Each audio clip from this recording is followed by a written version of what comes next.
What's going on, YouTube, fam? It's your boy Tony 2 times, and we back with another episode of Hood Tales, man. Before I start, be sure to tap that like button. Definitely watch this video to the end to hear the full story and all the details in the case.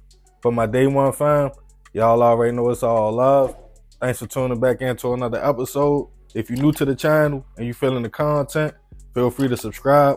Definitely hit that notification bell so you can be notified every time we drop a new video. Oh yeah, feel free to share the channel with your peoples. Everybody is welcome. With that being said, let's get right into the story. As most people get older, we understand one of the most important things in life is peace. So you might fall back, focus more on work and family, not be on the party scene as much, and be just fine with a nice evening at home, having a few drinks and relaxing in your safe space. No drama, no weird vibes, just you and the people you love. But it takes time to get to that point. When you are young, full of energy and life, it's nothing more exciting than throwing on a fresh fit, popping out with your peoples, and seeing where the party is at. In your early 20s, just now being able to hit the bar, turn up, and be free, for most, you can't convince them to stay home or don't go certain places. At that age, you are not really thinking about safety, who gonna be there, what the energy or vibes will be like, as long as it's lit. I'm sure we have all caught ourselves somewhere, maybe a party or a hole in the wall club, see things looking crazy and think like, man, I should have just stayed home. But for most, it's just a lesson learned. Like, I can't go to these kind of spots. No security, everybody got a gun on them, but you live to see another day. But we hear it all the time of situations at parties and clubs where people don't even make it home. I don't know if it's the location, the people at the event, or just ego that makes some clubs and parties so dangerous.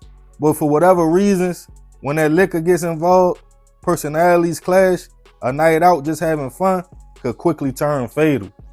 And on this episode of Hood Tales, we'll be taking it to Jonesville, Louisiana to discuss the case of a rapper who crashed out during his own performance at a club. Back in 2018, 23-year-old DeJohn Mitchell was in the prime of his life, described as being outgoing, giving, loving, with big dreams of one day making it big, going to the NFL. The young man came from a solid foundation, a strong family with a lot of structure, as his father had been a police officer for over 20 years. DeJohn himself had a lot of good things going on also. A good job, nice car, and most important to him was his son, as he was also a father. But like most young people, after working hard all week and handling business, sometimes you want to throw on some nice clothes and hit the town with your family or friends. So when DeJohn heard about a rapper having a concert at a local club, he decided he wanted to go check it out. The rapper was 22-year-old Jordan Johnson, who went by the rap name Young and Gunning. Jordan wasn't from Louisiana, but across the bridge, Natchez, Mississippi. But he was up and coming and had been booked to perform at a club in Jonesville called the Sugar Shack.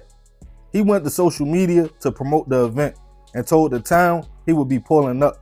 So on December 14th, 2018, DeJohn called his cousins and told them they should pop out with him, and they agreed. Once they got to the club, it all seemed cool. Females was dancing, drinks was flowing, and DeJohn and his peoples were enjoying themselves. Later that night, Young and Gunning pulled up with his entourage, and it was time for him to perform. A small club, DeJohn was dancing, and it was kind of crowded.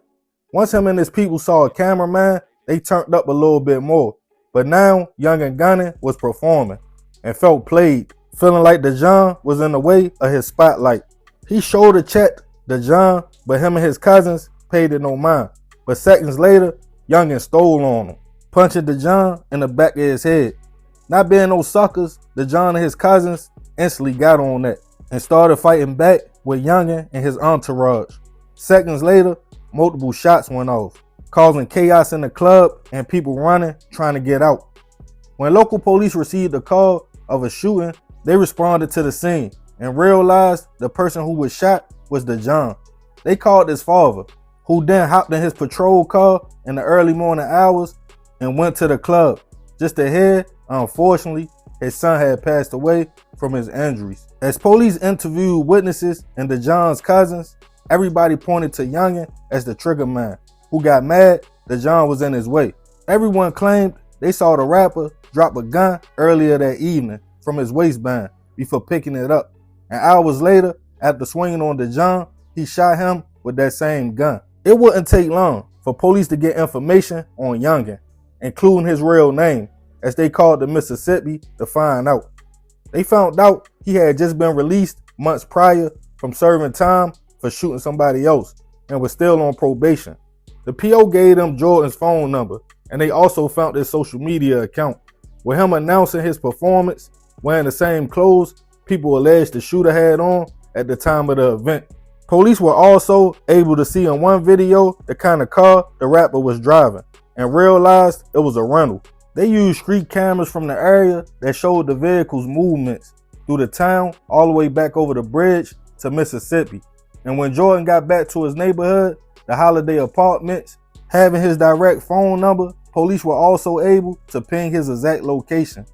They sat on the apartment complex all night until the next morning, when they saw a man walk out the building wearing a mask on his face. But police were able to identify him through his jogger pants, as he was also wearing the same ones at the club performance. A SWAT team waited until the neighborhood was secure before swooping in and grabbing Jordan. A search of the trunk of the rental car revealed the same shirt the rapper wore at the event, and also 380 shell casings, the same caliber that John was shot with. He was taken into custody, charged with second-degree hit and other charges. As the Johns family were left to grieve, people couldn't believe the humble, laid-back young man lost his life from a senseless act, like going out and doing what you're supposed to do at a club, just dancing and enjoying himself.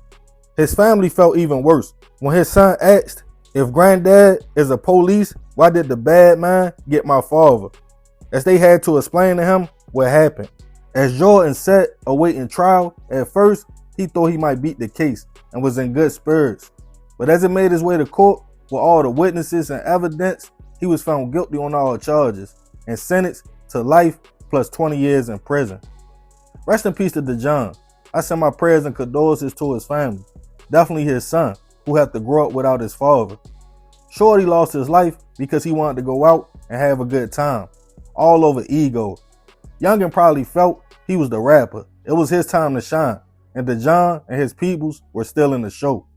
I don't know what made bro think he would get away with shooting in a crowded club while all eyes were on him performing.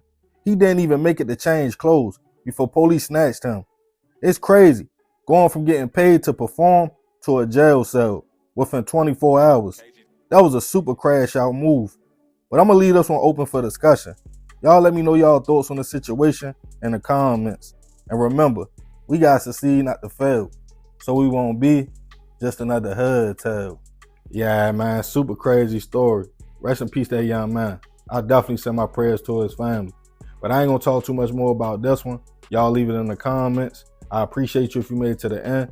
This is another episode of Hood Tales. It's your boy Tony 2 times. Love, fam. I'm out.